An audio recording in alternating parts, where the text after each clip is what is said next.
Parker Penn's slogan, "It won't leak in your pocket and embarrass you," wrongly translated the word embarrass for a very similar looking word in Spanish. ¿Se te ocurre cuál? Embarazada. El resultado, it won't leak in your pocket and impregnate you. Ya, esto es graciosísimo y pasa todo el tiempo cuando personas con poco conocimiento del español tratan de traducirlo. Yo soy Maura de Spring Spanish, and today we're looking at 7 of the funniest Spanish translation fails and what they should have done so this never happens to you. Empecemos.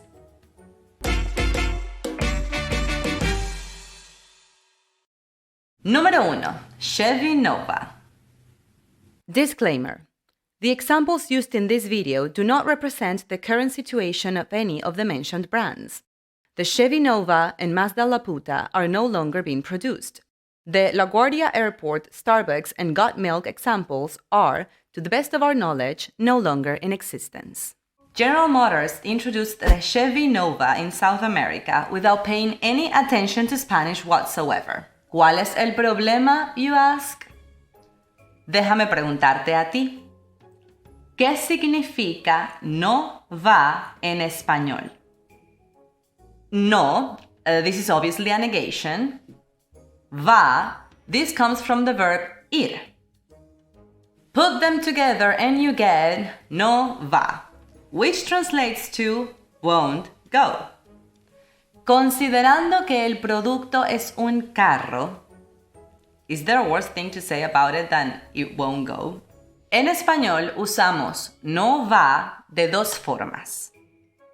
To talk about machines that don't work, so you get, no sé qué le pasa a la computadora, la enciendo y no va. La lavadora no va, así que tienes que conseguir una lavandería. And to literally say that someone won't go somewhere or won't do something. Camila no va a la fiesta. El gato no va a salir del closet si lo sigues presionando. Número 2. Starbucks. I'm sure that if you're learning Spanish, you've heard the expression false friends. En caso de que no, aquí tienes un ejemplo perfecto. On this exit-only sign at a Starbucks, you can read exit as being translated as éxito. Ambas palabras, exit and éxito, se parecen mucho. Así que debería ser correcto, ¿no? No. El resultado dice, éxito aquí, which is not a bad thing to say, but in no way it conveys what it should have. Salida aquí. And I would go a step further and say that a better translation would include a preposition. Salida por aquí. Conviene tener esto en cuenta. Many times, Spanish needs a preposition when English does not, and vice versa. Número 3. LaGuardia Airport. I'm saving the most hilarious and slightly offensive one for last, so you better stick around for it. Ni siquiera sé qué decir sobre este. The LaGuardia Airport team just seems to have given up midway. Tenían que traducir Pet Relief Area. El resultado, área de mascotas, relief. Tipo, were they even trying? ¿Cómo hubieras traducido tú esto? They actually stopped at the tricky word, which tells me that whomever did this either does not speak Spanish or they do not speak fluent English. Aunque esto último me parece menos probable. Usually, relief would be translated as alivio.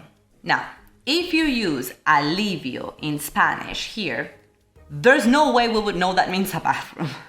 Incluso podríamos confundirlo con un lugar donde pasear y jugar. En fin, the right translation wasn't literal. They should have said something like baño de mascotas o aseo para mascotas. Número 4. Pool sign. I absolutely love this one. Es un aviso de esos típicos que ves en las piscinas de ciertos sitios.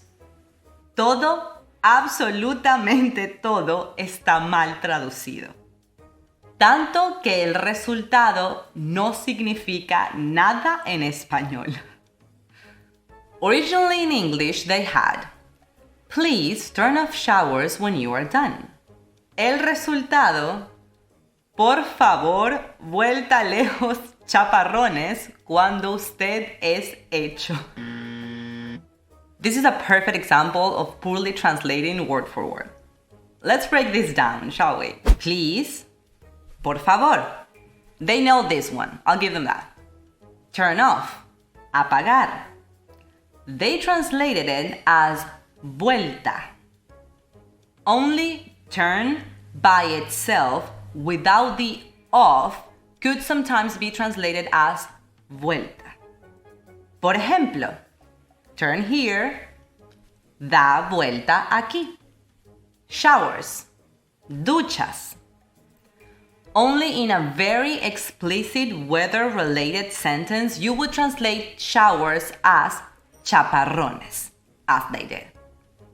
Like, heavy showers are expected to hit the northern hemisphere this spring. Esta primavera se prevén fuertes chaparrones en el hemisferio norte. When you, cuando usted. Fair enough. And lastly, are done, termine. See why literal translations are dangerous? They translated are done as esté hecho. The actual result should have been, por favor, apague las duchas cuando usted termine. Very, very far away from the gibberish they produced. Número 5. Got milk? Remember this famous tagline? Siempre pensé que traducir esto sería horrible. I was right. The literal translation of got milk would be something like tienes leche. This either doesn't make sense in Spanish without the context or means something very off, like, are you lactating? And in my very Venezuelan Spanish, it could even mean something like, tuviste suerte, but in a very vulgar way. Apparently, they caught it early enough and shifted the messaging to something like, familia, amor y leche. Moraleja, a veces las traducciones no funcionan y hay que inventar una idea completamente nueva en el otro idioma. Número 6. Tag washing instructions. If the company that made the clothes doesn't care enough to properly instruct you how to wash them, no creo que realmente importe. Esto es lo que decían en inglés estas instrucciones que conseguí online. Hand wash, do not bleach, do not tumble, cool iron. Without enough commas or anything. Here's their very wrong Spanish translation. Mano se lava, no blanquear no caiga, hierro chulo. Este es muy similar al ejemplo del cartel de la piscina. It feels as if they went word for word with the translation. They didn't miss out on making some comical mistakes though. Let's break it down. Hand wash. Lavar a mano would be the right translation. They used mano se lava, which barely means anything. This is a good example of Spanish needing a preposition when English does not. ¿Recuerdas que lo comentamos? What they said literally translated hand for mano and wash for se lava. The correct translation also required to switch the word order, which, again, ocurre mucho entre estos dos idiomas. Do not bleach. No blanquear. This is fine. I might have said no usar lejía, but it's fine. Do not tumble. No usar secadora. They said no caiga, which is almost a good advice for people, but it's a stupid thing to say about clothes. Tumble can be translated as caer, but only if it makes sense. As in, you could tumble, be careful. Podrías caerte, ten cuidado. Cool iron. Planchar and frío would be the right translation.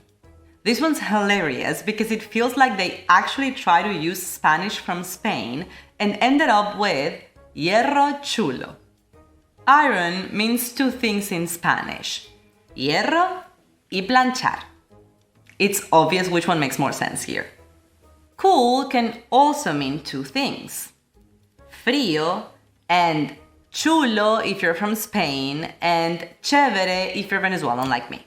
The right result should read, lavar a mano, no blanquear, no usar secadora, planchar en frío. Número 7. Mazda.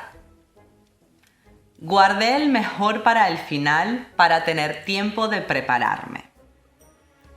This one gets me every time. Mazda has a minivan called La Puta.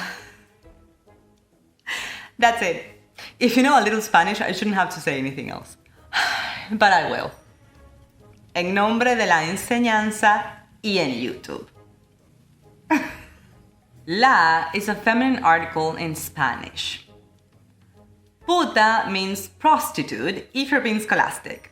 La traducción exacta es más, digamos, violenta.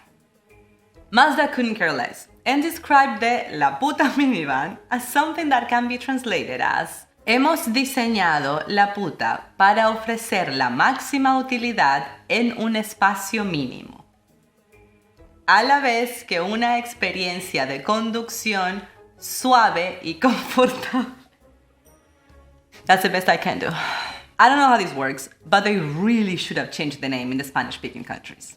Let's take a look now at some more hilarious mistakes that English speakers make when they learn Spanish. Paulísima will take over the next part of this lesson and show you some really funny mistakes and what to do instead. Click the image on the screen to get there.